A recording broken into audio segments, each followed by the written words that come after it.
ओम शांति। आज 15 जुलाई 2025 की साकार मुरली।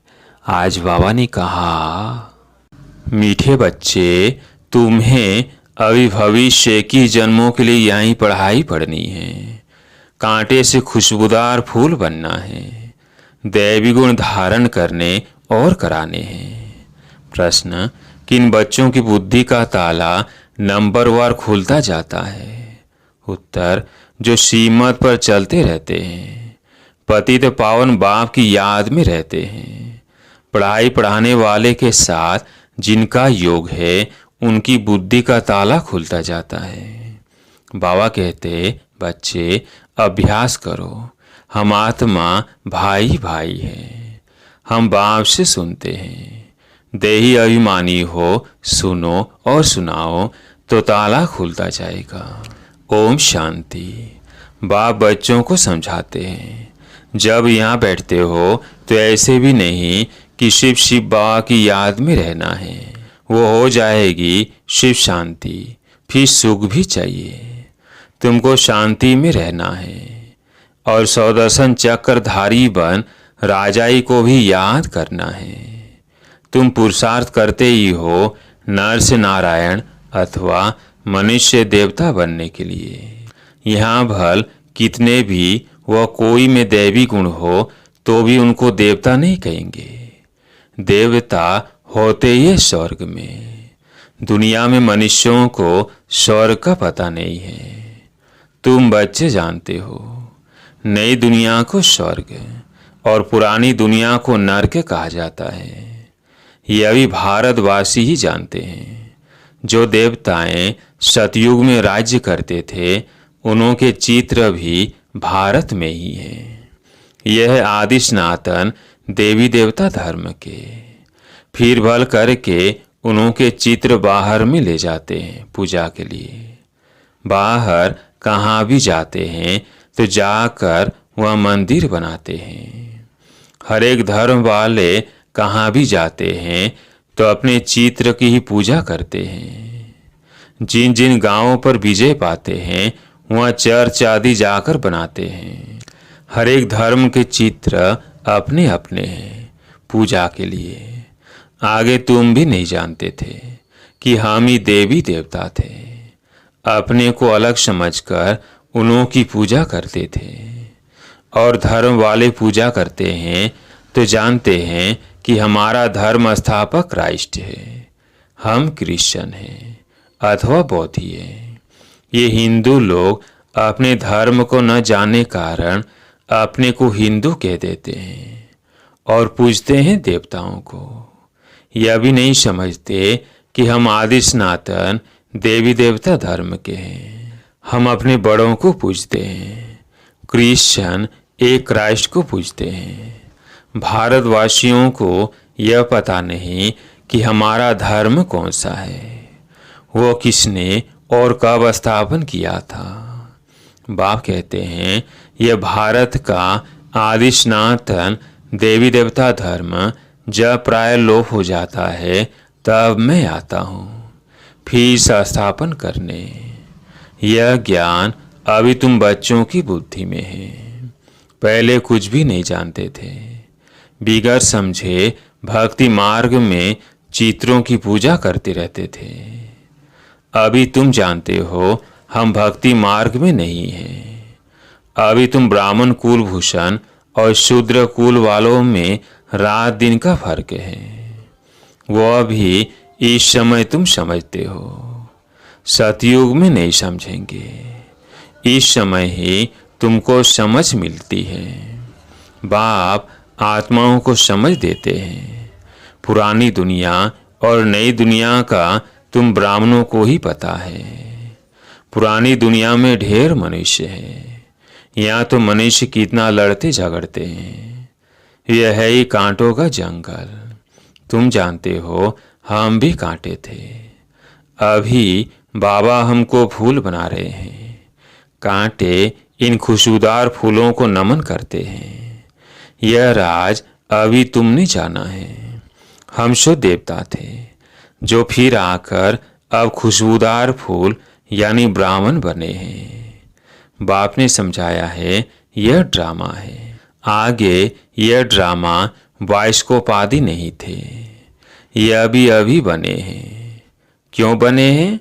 क्योंकि बाप को दृष्टांत देने में सहज हो, बच्चे भी समझ सकते हैं। यह साइंस भी तो तुम बच्चों को सीखनी है ना। बुद्धि में यह सब साइंस के संस्कार ले जाएंगे जो फिर वहाँ काम में आएंगे। दुनिया कोई एकदम तो खत्म नहीं हो जाती, संस्कार ले जाकर फिर जन्म लेते हैं। विमान आदि भी बनाते हैं, जो काम की चीजें वहाँ के लायक है वह बनती है। स्टीमर बनाने वाले भी होते हैं, परंतु स्टीमर तो वहाँ काम में नहीं आएंगे। बल कोई ज्ञान लेवे या न लेवे, परंतु उनके संस्कार काम में नहीं आएंगे। वहाँ स्टीमर शादी की दरकार ही नहीं, ड्रामा में है नहीं। हाँ, विमानों की, बिजलियों आदि की दरकार पड़ेगी। वो इन्वेंशन निकालते रहते हैं, वहाँ से बच्चे सीख कर आते हैं।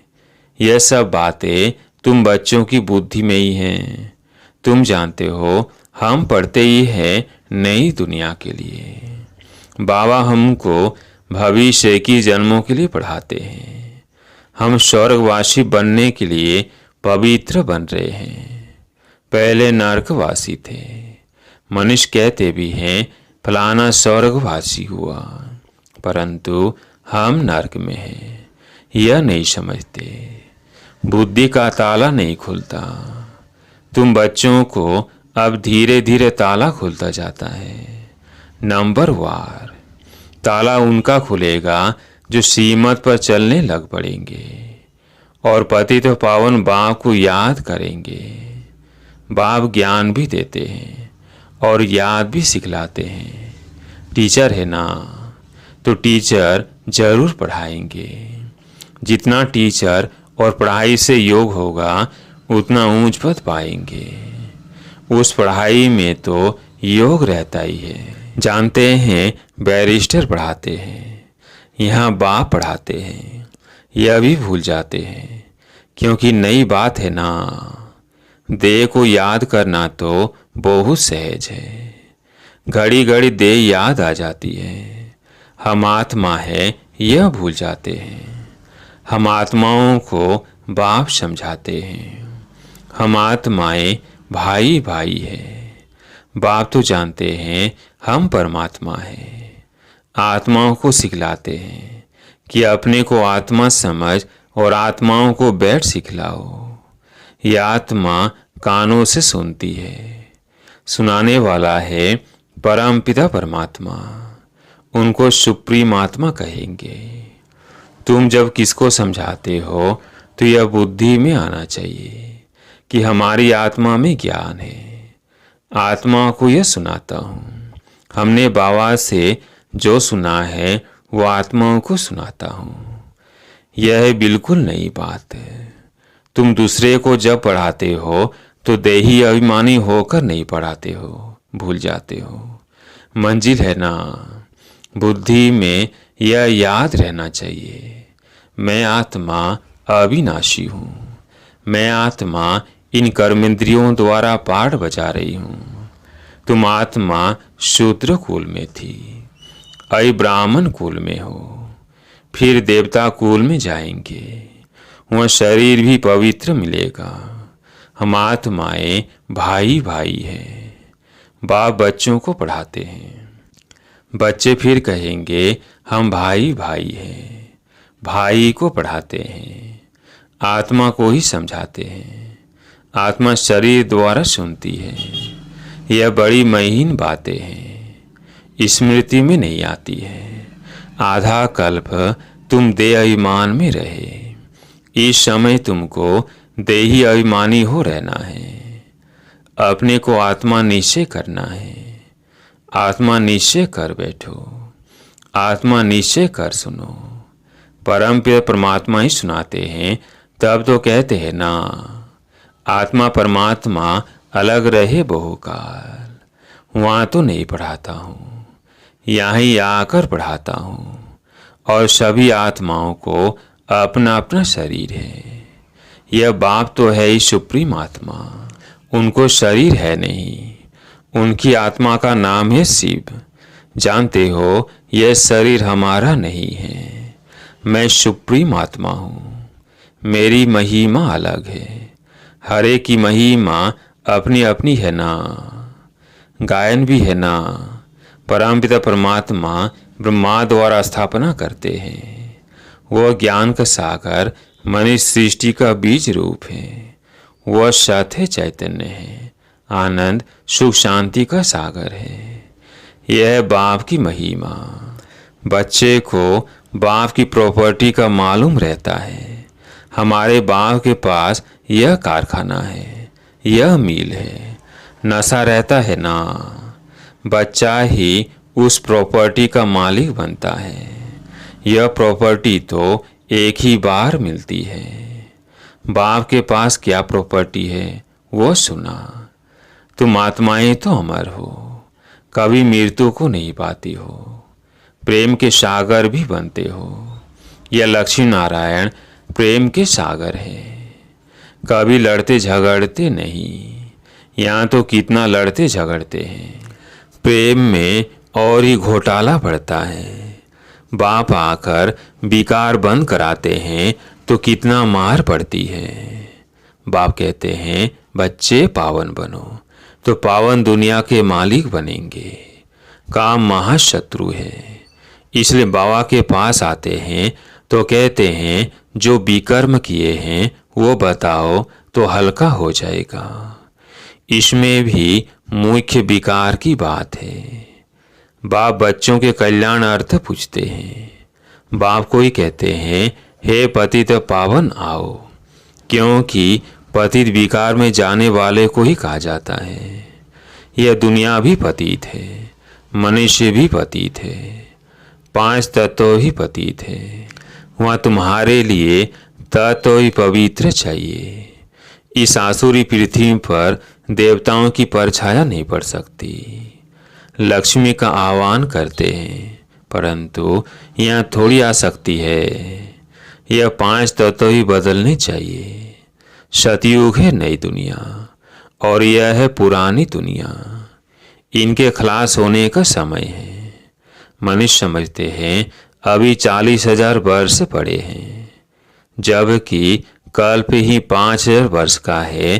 तो फिर सिर्फ एक कलयुग 40,000 वर्ष का कैसे हो सकता है? कितना अज्ञान अंधियारा है। ज्ञान है नहीं। भक्ति है ब्राह्मणों की रात, ज्ञान है ब्रह्मा और ब्राह्मणों का दिन। जो प्रैक्टिकल में हो रहा है, सीढ़ी में बड़ा क्लियर दिखाया हुआ है। नई दुनिया और पुरानी दुनिया को आधा आधा कहेंगे। ऐसे नहीं कि नई दुनिया को जास्ती टाइम और पुरानी दुनिया को थोड़ा टाइम देंगे। नहीं, पूरा आधा आधा होगा तो क्वार्टर भी कर सकेंगे। आधा में न हो तो पूरा क्वार्टर भी न हो सके। स्वास्तिका में भी 4 भाग देते हैं। समझते हैं हम गणेश निकालते हैं। अब बच्चे समझते हैं यह पुरानी दुनिया विनाश होनी है। हम नई दुनिया के लिए पढ़ रहे हैं। हम नर से नारायण बनते हैं नई दुनिया के लिए। श्री कृष्ण भी नई दुनिया का है। श्री कृष्ण का तो गायन हुआ, उनको महात्मा कहते हैं क्योंकि छोटा बच्चा है। छोटे बच्चे प्यारे लगते हैं, बड़ों को इतना प्यार नहीं करते हैं जितना छोटों को करते हैं, क्योंकि शतो प्रधान अवस्था है। विकार की बदबू नहीं है। बड़े होने से विकारों की बदबू हो जाती है। बच्चों की कभी क्रिमिनल आय हो न सके। ये आंखें धोखा देने वाली है, इसलिए दृष्टांत देते हैं कि उसने अपनी आंखें निकाल दी। ऐसी कोई बात है नहीं। ऐसे कोई आंखें निकालते नहीं हैं। यह इस समय बाबा ज्ञान की बातें समझाते हैं। तुमको तो अभिज्ञान की तीसरी आंख मिली है। आत्मा को स्पिरिचुअल नॉलेज मिली है। आत्मा में ही ज्ञान है। बाप कहते हैं मुझे ज्ञान है। आत्मा को निर्लेप नहीं कह सकते। आत्मा ही एक शरीर छोड़ दूसरा लेती है। आत्मा अविनाशी है कितनी छोटी। उनमें 84 जन्मों का पाठ है। ऐसी बात कोई कह न सके, वह तो निर्लेप कह देते हैं। इसलिए बाप कहते हैं पहले आत्मा को रियलाइज करो। कोई पूछते हैं जानवर कहाँ जाएंगे। अरे जानवर की तो बात ही छोड़ो, पहले आत्मा को तो रियलाइज करो। मैं आत्मा कैसी हूँ, क्या हूँ। बाप कहते हैं जब कि अपने को आत्मा ही नहीं जानते हो, मुझे फिर क्या जानेंगे। यह सब महीन बातें तुम बच्चों की बुद्धि में है। आत्मा में 84 जन्मों का पाठ है, वो बजता रहता है। कोई फिर कहते हैं ड्रामा में नोंद है, फिर हम पुरुषार्थ ही क्यों करें। अरे पुरुषार्थ बिगड़ तो पानी भी नहीं मिल सकता। ऐसे नहीं, ड्रामानुसार आप ही सब कुछ मिलेगा। कर्म तो जरूर करना ही है। अच्छा वह बुरा कर्म होता है, यह बुद्धि से समझ सकते हैं। बाप कहते हैं यह रावण राज्य है, इसमें तुम्हारे कर्म विकर्म बन जाते हैं। वह रावण राज्य नहीं जो विकर्म हो। मैं ही तुमको कर्म अकर्म विकर्म की गति समझाता हूँ। वहाँ तुम्हारे कर्म अकर्म हो जाते हैं। रावण राज्य में कर्म विकर्म हो जाते हैं। गीता पाठी भी कभी अर्थ नहीं समझाते, वो तो सिर्फ पढ़कर सुनाते हैं। संस्कृत में श्लोक सुनाकर फिर हिंदी में अर्थ करते हैं। बाप कहते हैं कुछ कुछ अक्षर ठीक है, भगवानुवाच है, परंतु भगवान किसको कहा जाता है यह किसी को पता नहीं है। अच्छा मीठे मीठे सिकिलधे बच्चों प्रति माता पिता बाप दादा का याद प्यार और गुड मॉर्निंग। रूहानी बाप की रूहानी बच्चों को नमस्ते। हम रूहानी बच्चों की रूहानी बाप दादा को याद प्यार गुड मॉर्निंग, नमस्ते नमस्ते। धारणा के लिए मुख्य सार। पहला पॉइंट है बेहद बाप के प्रॉपर्टी की मैं आत्मा मालिक हूँ। जैसे बाप शांति पवित्रता आनंद का सागर है, ऐसे मैं आत्मा मास्टर सागर हूँ। इसी नशे में रहना है। दूसरा पॉइंट है ड्रामा के पुरुषार्थ नहीं छोड़ना है, कर्म जरूर करने हैं। कर्म अकर्म विकर्म की गति को समझ सदा श्रेष्ठ कर्म ही करने हैं। आज प्यारे मीठे बाबा का वरदान। समय के महत्व को जान स्वयं को संपन्न बनाने वाले विश्व के आधार मूर्त भव। समय के महत्व को जान स्वयं को संपन्न बनाने वाले विश्व के आधार मूर्त भव। सारे कल्प की कमाई का श्रेष्ठ कर्म रूपी बीज बोने का, 5000 वर्ष के संस्कारों का रिकॉर्ड भरने का, विश्व कल्याण व विश्व परिवर्तन का यह समय चल रहा है। यदि समय के ज्ञान वाले भी वर्तमान समय को गंवाते हैं या आने वाले समय पर छोड़ देते हैं तो समय के आधार पर स्वयं का पुरुषार्थ हुआ। लेकिन विश्व के आधार मूर्त आत्माएं किसी प्रकार के आधार पर नहीं चलती। वे एक अविनाशी सहारे के आधार पर कलयुगी पति दुनिया से किनारा कर स्वयं को संपन्न बनाने का पुरुषार्थ करती है। आज का स्लोगन स्वयं को संपन्न बना लो तो विशाल कार्य में स्वतः सहयोगी बन जाएंगे। स्वयं को संपन्न बना लो तो विशाल कार्य में स्वतः सहयोगी बन जाएंगे। आज का व्यक्ति सारा संकल्पों की शक्ति जमाकर श्रेष्ठ सेवा के निमित्त बनो। वर्तमान समय के पुरुषार्थ में हर संकल्प को पावरफुल बनाना है। संकल्प ही जीवन का श्रेष्ठ खजाना है। जैसे खजाने द्वारा जो चाहे जितना चाहे उतना प्राप्त कर सकते हैं, वैसे ही श्रेष्ठ संकल्प द्वारा सदाकाल की श्रेष्ठ प्रारब्ध पा सकते हो। इसके लिए एक छोटा सा स्लोगन स्मृति में रखो कि सोच समझ कर करना और बोलना है, तब सदा काल के लिए श्रेष्ठ जीवन बना सकेंगे। अच्छा, ओम शांति।